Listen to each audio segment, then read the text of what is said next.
Bonjour à toutes et à tous, bienvenue sur Carture. Dans cette vidéo, je vais vous donner les 5 meilleures voitures neuves à acheter au Québec en 2025 et les 5 pires voitures à acheter au Québec en 2025. Bienvenue sur Carture.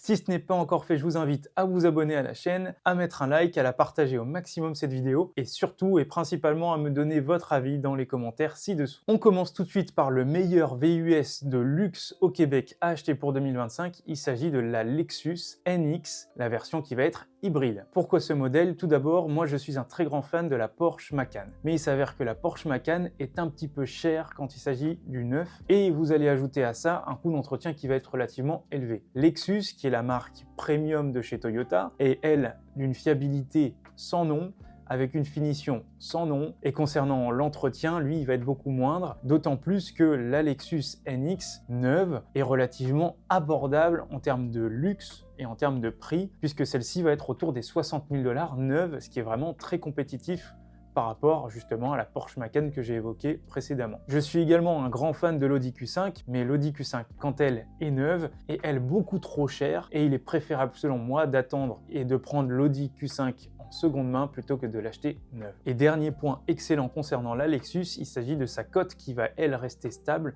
puisque même si vous pouvez rouler 10, 15 000, 20 000 km, vous n'allez absolument pas perdre 30-40% du prix de sa valeur neuve, ce qui est vraiment très intéressant au Québec. Je vais poursuivre la deuxième voiture à acheter concernant la catégorie électrique. La meilleure voiture électrique selon moi pour acheter neuve en 2025, il s'agit de la Tesla Model 3 sans aucun doute. La Tesla Model 3, elle coche absolument toutes les cases. Tesla écrase la concurrence en Amérique du Nord. Je ne vais pas parler des voitures qui vont être électriques chinoises, uniquement de la Tesla Model 3. La Tesla Model 3, la version précédente était déjà excellente, mais lorsqu'il s'agit de la nouvelle version, absolument tous les petits points ont été améliorés, notamment l'autonomie qui est la référence de base d'une voiture électrique. Vous avez un meilleur habitacle, vous avez des performances qui vont être encore plus intéressantes également sur la route. C'est la raison pour laquelle la voiture par excellence électrique au Québec, il s'agit de la Tesla Model 3, avec un gros avantage puisque Tesla, en termes de bornes au Québec, est très bien, on va dire, implanté par rapport à d'autres endroits au Canada. C'est la raison pour laquelle, si vous devez acheter qu'une seule voiture électrique, moi je vous conseillerais vivement la Tesla Model 3. Petit aparté sur Tesla, j'ai réalisé il y a peu la vidéo concernant l'essai de la Tesla Cybertruck au Québec. Je mets le lien ci-dessus si jamais ça vous intéresse. On passe tout de suite à la troisième voiture. La troisième voiture, ça va être la meilleure berline au Québec. Je vous avoue que j'ai été un petit peu perplexe entre les deux modèles, donc je vais citer ces deux modèles dans cette vidéo. Il s'agit de la Hyundai Elantra hybride et également la Honda Civic hybride. La Hyundai Elantra hybride, elle est un petit peu victime de son succès puisque actuellement, lorsqu'on regarde la valeur neuve, c'est très difficile d'en trouver, du moins c'est ce que j'ai pu trouver par exemple sur un site comme Autotrader. C'est une voiture qui va garder sa cote et qui coche absolument toutes les cases, que ce soit l'intérieur, l'habitacle, la consommation. Mais mon petit coup de cœur, ça reste quand même la Honda Civic hybride qui, elle, va être peut-être un petit peu plus chère, mais qui va être beaucoup plus populaire sur les routes au Québec, donc qui va un petit peu encore mieux garder sa cote. J'ai également réalisé une courte vidéo avec Olivier chez Honda que je mettrai ci-dessus concernant le modèle en question. Vous allez avoir différentes phases de finition concernant ce modèle-là, mais si vous cherchez la définition d'une voiture d'un point A à un point B pour les routes québécoises, en berline, la Honda Civic hybride est selon moi la meilleure voiture. À propos de la meilleure voiture sportive, alors c'est une catégorie qui va être vraiment à part, puisque la sportivité au Québec avec les routes est assez...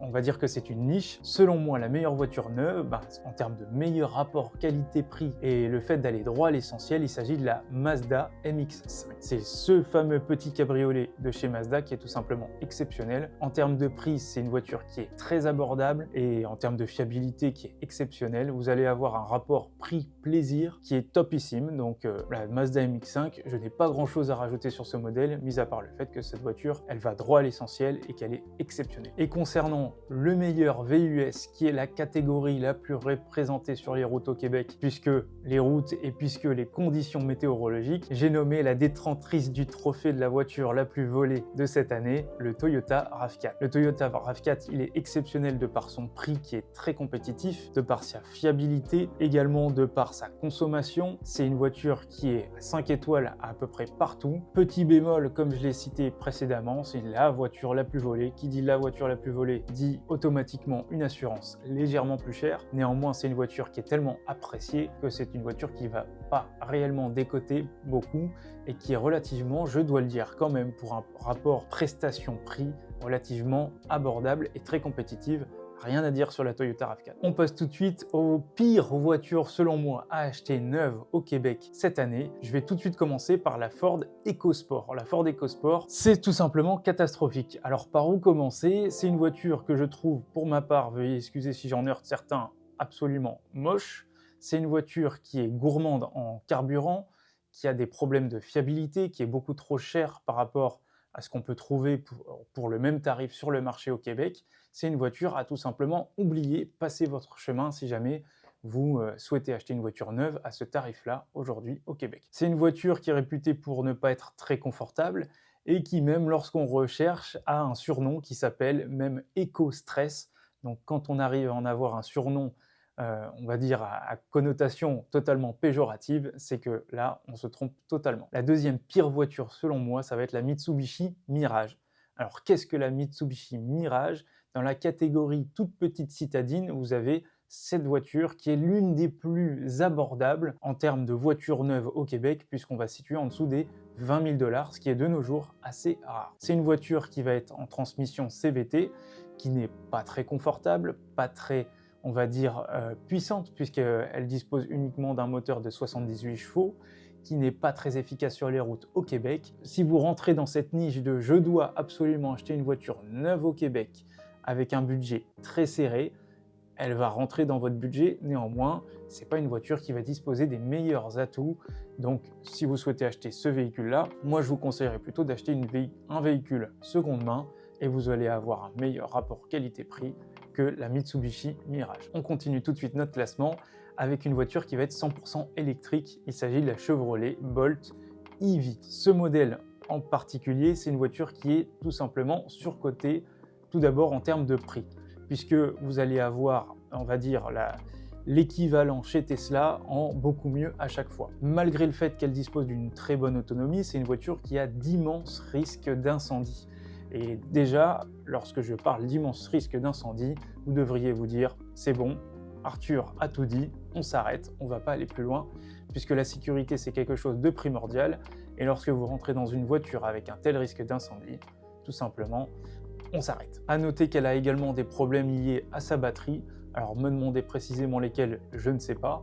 J'ai pu discuter avec une propriétaire de Chevrolet Bolt, mais à l'époque, on va dire Covid, donc le modèle à l'époque était très abordable, puisque en neuf, on va dire que personne n'en voulait, et les prix étaient autour des 20 000 $ à valeur neuve. Malheureusement, de nos jours, si vous souhaitez acheter ce type de véhicule, on va être plutôt en neuf on va toucher autour des 40 000 $, ce qui est tout simplement énorme pour ce type de véhicule. Donc la Chevrolet Bolt en version électrique, à oublier selon moi. On continue notre classement avec la Jeep Compass. La Jeep Compass, vous savez, c'est ce petit VUS Jeep qui, de look, je trouve, est assez honnête, assez sympathique. Néanmoins, c'est une voiture qui va être totalement dépassée sur le marché, puisqu'on est beaucoup trop cher par rapport à ce qu'on peut avoir dans d'autres marques. C'est une voiture qui n'a pas su justement avancer dans l'air du temps d'un point de vue électrique, ne serait-ce que par son petit moteur hybride qui est inexistant, ou ne serait-ce que par son 100% électrique qui est également inexistant. Vous allez avoir une consommation qui va être beaucoup trop importante, et selon moi, j'en parle beaucoup dans mes vidéos, ce qui est très important, la décote est exorbitante. Donc c'est un modèle que vous pouvez trouver neuf autour des 50 000 $, ce qui est énorme, et après une dizaine ou 20 000 km, vous allez pouvoir facilement trouver autour des 30 000 $.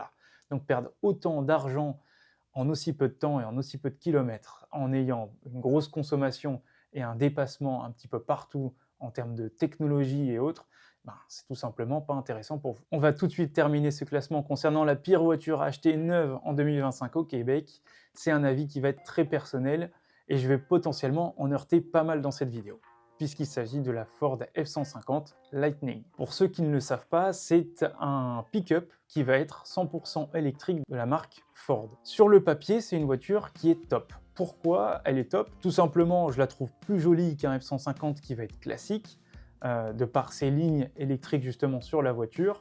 C'est une voiture qui également en termes de performance sur le papier est top, puisque la voiture va être super puissante grâce à l'électrique. Vous allez avoir une grosse accélération sur un véhicule qui va être bien lourd, donc vous allez avoir des sensations qui vont être assez rigolotes, notamment ce que j'ai pu ressentir encore une fois dans par exemple la Tesla Cybertruck. Néanmoins, la définition selon moi d'un pick-up au Québec, c'est tout simplement pour les personnes qui sont des travailleurs. Lorsque je dis travailleurs, ce sont des personnes qui vont être par exemple dans le domaine de la construction ou alors qui vont devoir tirer des trailers, des remorques à l'arrière. Et c'est là où justement la voiture, selon moi, perd absolument tout son sens. Vous allez avoir une voiture qui va avoir un prix qui va varier, on va dire, d'un mois à un autre en termes de neuf. Donc on était largement au-dessus des 100 000 $ il y a quelques mois. Aujourd'hui, vous allez pouvoir trouver certains modèles autour des 70-80 000 $ neufs. En termes d'autonomie, là, on va tout simplement s'écraser à partir du moment où on a une remorque derrière nous. Donc, si vous souhaitez réaliser très peu de kilomètres au volant de votre pick-up et que vous devez absolument travailler fort, comme on dit ici, et bien là, on se trompe totalement. Ajoutez à ceci une décote qui va être monstrueuse, et même si la plupart d'entre vous souhaitent acheter ce véhicule, j'ai pu, pour la petite anecdote, discuter avec un potentiel acheteur de ce type de véhicule qui travaille dans le domaine de la construction. Et il m'expliquait que Ford lui proposait des tarifs qui vont être beaucoup plus attractifs. C'était il y a quelques mois, et il y a quelques mois, il se trouvait qu'il y avait énormément de modèles disponibles sur le marché. Donc vous allez avoir une concurrence de toutes les concessionnaires et les groupes qui vont être liés à la marque Ford en termes de prix, en termes de financement. Et même si vous allez prendre ça en financement et pouvoir, on va dire, récupérer en termes de taxes et en termes de fiches d'impôt à la fin de l'année, et ben ça reste quand même une décote qui va être gigantesque. Je parlais de Tesla auparavant en termes de recharge. Tesla étant très présent, Ford étant beaucoup moins, on va dire, pertinent en termes de recharge électrique. Et sur ce type de modèle, la recharge est extrêmement longue. C'est la raison pour laquelle, si vous ne souhaitez pas, on va dire, avoir un coup de cœur optimal pour ce type de véhicule, ne le considérez pas comme un achat neuf en 2025 au Québec. Dites-moi ce que vous pensez de mon classement concernant ces véhicules neufs au Québec. Pour ma part, je vous remercie d'avoir regardé cette vidéo et vous donne rendez-vous la semaine prochaine pour une nouvelle vidéo. À très bientôt. Ciao, ciao!